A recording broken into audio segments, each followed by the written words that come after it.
ನಮಸ್ಕಾರ. ಸುಮನ್ ಟಿವಿ ಕನ್ನಡಕ್ಕೆ ಸ್ವಾಗತ. ನಾನು ಶ್ರೀರಾಜ್ ಬಕ್ವಾಡಿ. ಕೇಂದ್ರ ಚುನಾವಣಾ ಆಯೋಗ ಈಗಾಗಲೇ 2 ಸುತ್ತಿನ SIR ಪ್ರಕ್ರಿಯೆಯನ್ನು ಇಡೀ ದೇಶದಾದ್ಯಂತ ಮುಗಿಸಿದೆ. ಬರೋಬ್ಬರಿ 6 ಕೋಟಿ ಮತದಾರರನ್ನ ಮತಪಟ್ಟಿಯಿಂದ ಕೈಬಿಡಲಾಗಿದೆ ಅನ್ನುವಂತಹ ಮಾಹಿತಿ ಇದೆ.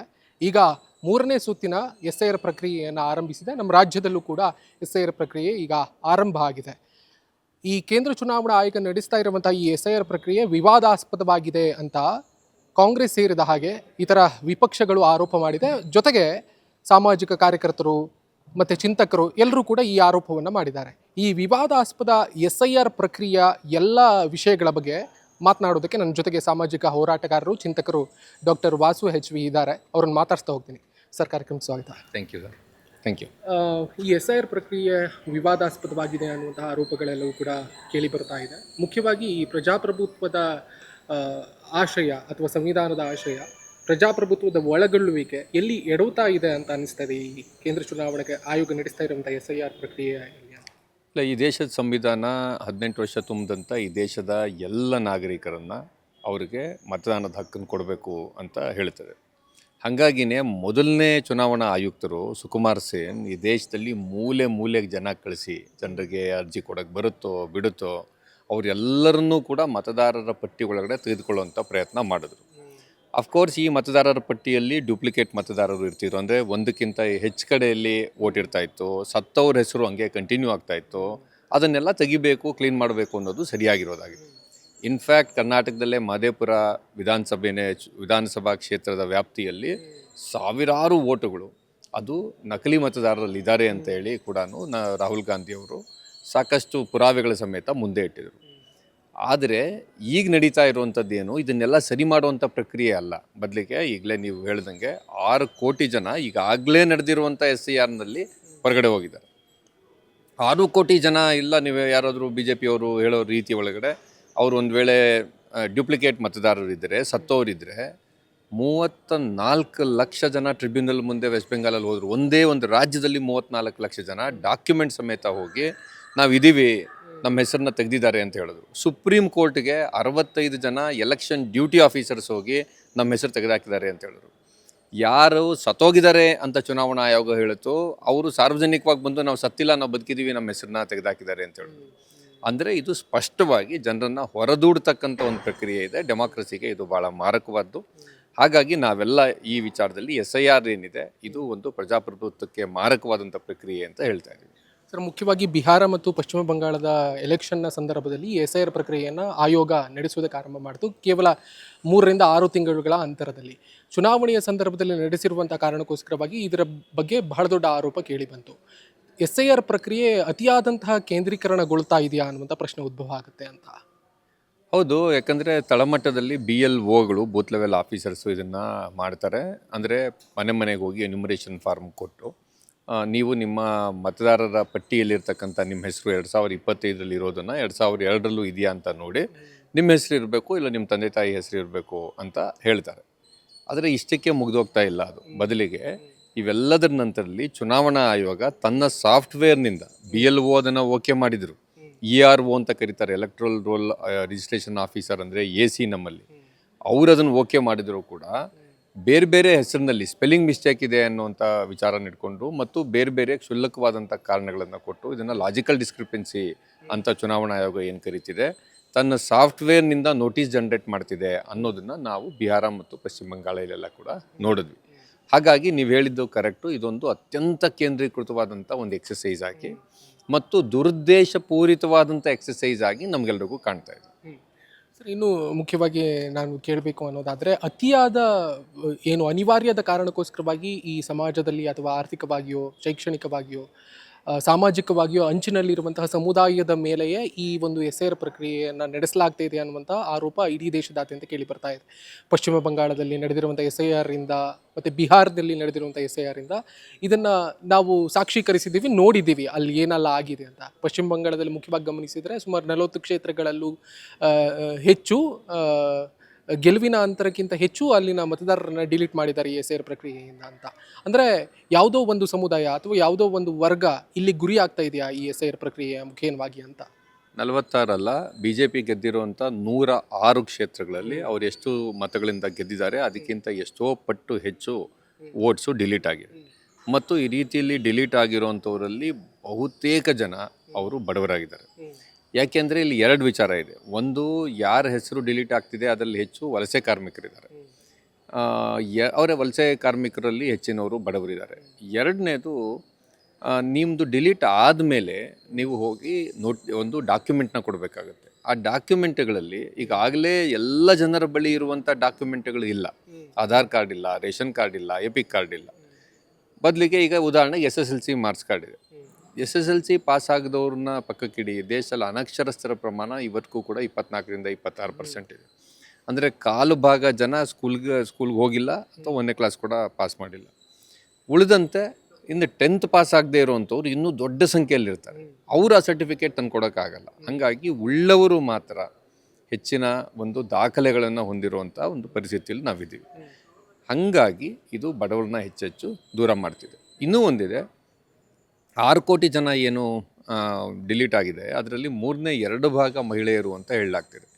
ಯಾಕೆಂದರೆ ನೀವು ಗಂಡನ ಹೆಸರನ್ನು ಮಾವನ ಹೆಸರಿನ ಜೊತೆಗಲ್ಲ, ನಿಮ್ಮ ತಂದೆ ಅಥವಾ ತಾಯಿ ಜೊತೆಗೆ ಲಿಂಕ್ ಆಗಬೇಕು ಅಂತ ಹೇಳಲಾಗುತ್ತೆ. ಮತ್ತು ಇದೊಂದು ಪುರುಷ ಕೇಂದ್ರಿತ ಸಮಾಜ ಆಗಿದ್ದು ನಮ್ದು ಇನ್ನೂ ಕೂಡ ದುರದೃಷ್ಟವಶಾತ್. ಮದುವೆ ಆದಮೇಲೆ ಗಂಡನ ಮನೆಗೆ ಹೋಗೋದ್ರಿಂದ ಅವರು ಇಲ್ಲಿಗೆ 24 ವರ್ಷಗಳ ಕೆಳಗಡೆ ಮತದಾರರ ಪಟ್ಟಿ ತಮ್ಮ ತಾಯಿ ಮನೆಯದೇನಿತ್ತು ಅದ್ರ ಜೊತೆಗೆ ಲಿಂಕ್ ಮಾಡ್ಕೊಳ್ಬೇಕಿರೋದ್ರಿಂದ ಮಹಿಳೆಯರು ಕೂಡ ಹೆಚ್ಚಿನ ಪ್ರಮಾಣದಲ್ಲಿ ಡಿಲೀಟ್ ಆಗ್ತಾರೆ. ಸರ್, SIR ಪ್ರಕ್ರಿಯೆ ಚುನಾವಣಾ ಆಯೋಗ ಕಾಲಕಾಲಕ್ಕೆ ನಡೆಸುತ್ತೆ, ಅದು ನಡೀಲೇಬೇಕು. ಈಗ ಈ 2 ಹಂತದಲ್ಲಿ ಏನಾಯಿತು, ಆ SIR ಪ್ರಕ್ರಿಯೆಯನ್ನು ಗಮನಿಸಿದರೆ ಇದು ಏನೋ ಒಂದು ಬೇರೆಯ ಅನಿವಾರ್ಯತೆ ಕಾಣಿಸ್ತಾ ಇದೆ ಅಂತ ಆರೋಪಗಳು ಏನು ಬರ್ತಾ ಇದೆ ಕೇಳಿದ್ರೆ, ರಾಜಕೀಯ ಅನಿವಾರ್ಯತೆ ಏನಿತ್ತು ಇಷ್ಟು ದೊಡ್ಡ ಮಟ್ಟಕ್ಕೆ? ನಮಗೆ SIR ನಡೆಸುವುದರಲ್ಲಿ ಏನು ತಕರಾರಿಲ್ಲ, ಬಟ್ ನೀವು ರಾಜಕೀಯ ದುರುದ್ದೇಶಗಳಿಗೋಸ್ಕರವಾಗಿ ಚುನಾವಣಾ ಆಯೋಗವನ್ನು ಬಳಸಿಕೊಂಡು ಈ ರೀತಿಯಾಗಿ ನಡೆಸ್ತಾ ಇದ್ದೀರಿ, ಅಕ್ರಮವಾಗಿ ನಡೆಸ್ತಾ ಇದ್ದೀರಿ ಅಥವಾ ಸರಿಯಾದ ರೀತಿಯಲ್ಲಿ ನಡೆಸ್ತಾ ಇಲ್ಲ ಅನ್ನುವ ಆರೋಪಗಳು ಕೇಳಿ ಬರ್ತಾ ಇದೆ. ನೇರವಾಗಿ ಬೊಟ್ಟು ಮಾಡ್ತಾ ಇರೋದು BJP ಮತ್ತು ಕೇಂದ್ರ ಚುನಾವಣಾ ಆಯೋಗದ ಮೇಲೆ ಅಂತ. ಇಲ್ಲ, ಹಿಂದೆ SIR ನಡೆದಿಲ್ಲ, ಕಾಲಕ್ಕೆ ನಡೀತಿತ್ತು ಅಂತ ನೀವು ಹೇಳಿದಿರಿ. ಹಿಂದೆ ನಡೆದಿರೋದು IR ಇಂಟೆನ್ಸಿವ್ ರಿವಿಷನ್ನು ಪ್ರತಿ 10 ವರ್ಷಕ್ಕೊಂದ್ಸರಿ ನಡೀತಾ ಬಂದಿದೆ. ಈ ಸ್ಪೆಷಲ್ ಇಂಟೆನ್ಸಿವ್ ರಿವಿಷನಲ್ಲಿ ಮಾತ್ರ ಪ್ರತಿಯೊಬ್ಬರೂ ಅರ್ಜಿ ಕೊಡಬೇಕು ಮತ್ತು ಲಿಂಕ್ ಆಗಿರಬೇಕು ಅಂತ ಹೇಳ್ತಿರೋದು ಫಸ್ಟ್ ಟೈಮ್ ಇಡೀ ದೇಶದಲ್ಲಿ, ಇದೇ ಮೊದಲನೇ ಸರಿಗೆ. ಇದರಲ್ಲಿ BJP ಕಡೆಗೆ ಬೆರಳು ಮಾಡಿ ತೋರಿಸ್ತಿರೋದ್ರಲ್ಲಿ ಎರಡನೇ ಮಾತಿಲ್ಲ. BJPನೇ ಇದಕ್ಕೆ ಕಾರಣ. ಇನ್ಫ್ಯಾಕ್ಟ್ ನೀವು ಚುನಾವಣಾ ಆಯೋಗನ ವಿಮರ್ಶೆ ಮಾಡಿದರೆ BJP ಅವರು ಅವ್ರ ಸಪೋರ್ಟ್ಗೆ ಬರ್ತಾ ಇದ್ದಾರೆ ಮತ್ತು ಇದರ ಪ್ರಧಾನವಾದಂಥ ಫಲಾನುಭವಿ BJP ಆಗಿದೆ. ಇದಕ್ಕೆ ಇನ್ನೂ ಒಂದು ಕಾರಣ ಇದೆ. ಮೇಲ್ನೋಟಕ್ಕೆ ಮೀಡಿಯಾಗಳ ಅಬ್ಬರದಲ್ಲಿ ಮತ್ತು BJP ಏನು ತನ್ನ ಒಂದು ಎಕೋಸಿಸ್ಟಮ್ ಕಟ್ಕೊಂಡಿದೆ ಅದರಲ್ಲಿ ಭಾಳ ಅಬ್ಬರದಲ್ಲಿ BJPಗೆ ಇಡೀ ದೇಶಾದ್ಯಂತ ಜನರ ಬೆಂಬಲ ಇದೆ ಅನ್ನೋ ರೀತಿಯಲ್ಲಿ ಬಿಂಬಿಸಲಾಗ್ತಿದ್ರು ಕೂಡ ವಾಸ್ತವದಲ್ಲಿ BJPಯ ಜನ ಬೆಂಬಲ ಕಡಿಮೆ ಆಗ್ತಿದೆ. ಅದು 2024ರ ಲೋಕಸಭಾ ಚುನಾವಣೆಯಲ್ಲಿ ಭಾಳ ಎದ್ದು ಕಾಣ್ತು. ಹೀಗಾಗಿ ಮತ್ತು BJPಯ ವೋಟ್ ಬೇಸ್ ವಿಸ್ತರಣೆ ಸ್ಯಾಚುರೇಟ್ ಆಗಿದೆ, ಅದು ಇನ್ನೂ ಕೂಡ ವಿಸ್ತರಣೆ ಆಗುವಂಥ ಸಾಧ್ಯತೆ ಇಲ್ಲ. ನಿಮಗೆ ರೈತರನ್ನು ತೆಗೆದುಕೊಳ್ಳಿ, ಯೂತ್ ತೆಗೆದುಕೊಳ್ಳಿ, ಕಾರ್ಮಿಕರು ತೆಗೆದುಕೊಳ್ಳಿ, ಇವರೆಲ್ಲರೂ ಕೂಡ ಬೀದಿಗೆ ಬಂದು ಪ್ರತಿಭಟನೆ ಮಾಡ್ತಿದ್ದಾರೆ. ಕಾಕ್ರೋಚ್ ಜನತಾ ಪಾರ್ಟಿ ಅದರ ಒಂದು ಸಿಂಪ್ಟಮ್ ಮಾತ್ರವೇ ಆಗಿದೆ. ಹಿಂಗಿರೋದ್ರಿಂದ ಶಾಶ್ವತವಾಗಿ ಚುನಾವಣೆಯಲ್ಲಿ ಗೆಲ್ಲಬೇಕು ಅನ್ನೋ ಕಾರಣಕ್ಕಾಗಿ ಪ್ರಜಾಪ್ರಭುತ್ವದ ಎಲ್ಲ ಮೂಲಭೂತ ಪ್ರಕ್ರಿಯೆಗಳನ್ನು ಬುಡಮೇಲು ಮಾಡೋದು BJPಗೆ ಅಧಿಕಾರದಲ್ಲಿ ಇರಬೇಕು ಅಂತ ಅದು ಬಯಸೋದ್ರಿಂದ ಅದಕ್ಕೆ ಇದು ಅನಿವಾರ್ಯ ಆಗಿದೆ. ಅವರು ರೆಗ್ಯುಲರ್ ಚುನಾವಣೆಯಲ್ಲಿ ಇವತ್ತು ಗೆಲ್ಲೋಕ್ಕೆ ಸಾಧ್ಯ ಇಲ್ಲ. ಹಾಗಾಗಿ ಎಲೆಕ್ಟರಲ್ ಮಾಲ್ ಪ್ರಾಕ್ಟೀಸ್ ಮಾತ್ರ ಅಲ್ಲ, ಎಲೆಕ್ಷನ್ನನ್ನೇ ಪೂರ್ತಿ ತಿರುಚೋವಂಥ ಕೆಲಸ ಮಾಡಿದರೆ ಅದಕ್ಕೆ ಚುನಾವಣಾ ಆಯೋಗ ಅವರಿಗೆ ಸಹಕರಿಸ್ತಾ ಇದೆ ಮತ್ತು ತಮಗೆ ಬೇಕಾದ ರೀತಿಯಲ್ಲಿ ಚುನಾವಣಾ ಆಯುಕ್ತರನ್ನ ನೇಮಕ ಮಾಡಿಕೊಳ್ಳುವ ಹಾಗೆ ಒಂದು ಆ ಥರದ ಕಾನ್ಸ್ಟಿಟ್ಯೂಷನಲ್ ಪ್ರೋಸೆಸ್ನೇ ಬದಲಾವಣೆ ಮಾಡ್ಕೊಂಡಿದ್ದಾರೆ. ಈಗ ಪೊಲಿಟಿಕಲಿ ಮಾತನಾಡೋದಕ್ಕಿಂತ ರಾಹುಲ್ ಗಾಂಧಿ ಅವರು ಮತಕಳ್ಳತನದ ಆರೋಪ ಏನು ಮಾಡಿದಂಥ ಸಂದರ್ಭದಲ್ಲಿ ಅವರು ಹೇಳಿದರು, ಈ ಮಟ್ಟಿಗೆ ಸುಳ್ಳು ಮತದಾರರ ಹೆಸರನ್ನು ಬಳಸಿಕೊಂಡು ಚುನಾವಣೆಯನ್ನು ಗೆಲ್ಲುವಂಥ ಕೆಲಸವನ್ನು BJP ಮಾಡ್ತಾ ಇದೆ ಅಂತ. ಅದಕ್ಕೆ ಚುನಾವಣಾ ಆಯುಕ್ತರಾಗಿರುವಂಥ ಜ್ಞಾನೇಶ್ ಕುಮಾರ್ ಅವರು ಒಂದು ಹೇಳಿಕೆಯನ್ನು ಕೊಟ್ಟರು. ರಾಹುಲ್ ಗಾಂಧಿ ಅವರಿಗೆ ನೀವೇನು ಹೇಳ್ತಿದ್ದೀರಿ ಅದನ್ನೇ ಮತದ ಪಟ್ಟಿಯಿಂದ ಯಾರೆಲ್ಲ ವಲಸಿಗರಿದ್ದಾರೋ ಅಥವಾ ಅಕ್ರಮವಾಗಿ ಇಲ್ಲಿ ಬಂದು ನೆಲೆಸಿದಾರೋ ಅವ್ರ ಹೆಸರುಗಳನ್ನು ಡಿಲೀಟ್ ಮಾಡುವ ಪ್ರಕ್ರಿಯೆ SIR ಆಗಿದೆ, ನಿಮ್ಮ ಪ್ರಶ್ನೆಗಳಿಗೆ ನಾವು ಯಾಕೆ ಉತ್ತರ ಕೊಡಬೇಕು ಅನ್ನುವಂಥ ಲೆಕ್ಕಾಚಾರದಲ್ಲಿ ಮಾತನಾಡಿದರು ಅಂತ. ಸೊ ಇದು ಹೇಗೆ ರಾಜಕೀಯವಾಗಿ ಏನು ಲೆಕ್ಕಾಚಾರ ಇದು ಅನ್ನೋದಾಗಿ ನೋಡಿ, ಎರಡನ್ನ ರಾಹುಲ್ ಗಾಂಧಿ ಅವರು ಉದಾಹರಣೆ ಸಮೇತ ಮುಂದೆ ಇಟ್ಟರು. ಒಂದು ಮಧೇಪುರದಲ್ಲಿ, ಅಲ್ಲಿ ಡ್ಯೂಪ್ಲಿಕೇಟ್ ವೋಟರ್ಸು ಹೆಚ್ಚಿರುವಂಥದ್ದು. ಎರಡನೇದು ಕರ್ನಾಟಕದಲ್ಲೇ ಇನ್ನೊಂದು ಉದಾಹರಣೆ ಆಳಂದದಲ್ಲಿ ಫಾರಂ ನಂಬರ್ 7 ಮುಖಾಂತರ ನೀವು ಡಿಲೀಟ್ ಮಾಡಿಸೋದು. ಸೊ ಇವೆರಡೂ ಭಿನ್ನವಾದ್ದು. ಒಂದು ಕಡೆ ಜಾಸ್ತಿ ವೋಟರ್ಸ್ ಇದ್ದಾರೆ ಅಂತ, ಇನ್ನೊಂದು ಕಡೆ ಇರುವ ವೋಟರ್ಸನ್ನು ಡಿಲೀಟ್ ಮಾಡಿಸ್ತಿದ್ದೀರಿ ಅಂತ. ಈಗ ಇದನ್ನು ಶುದ್ಧೀಕರಿಸುವಂಥ ಪ್ರಕ್ರಿಯೆ ಇದಾಗಿದ್ದರೆ 6 ಕೋಟಿ ಜನ ಯಾಕೆ ಹೊರಗಡೆ ಹೋಗಿದ್ದಾರೆ?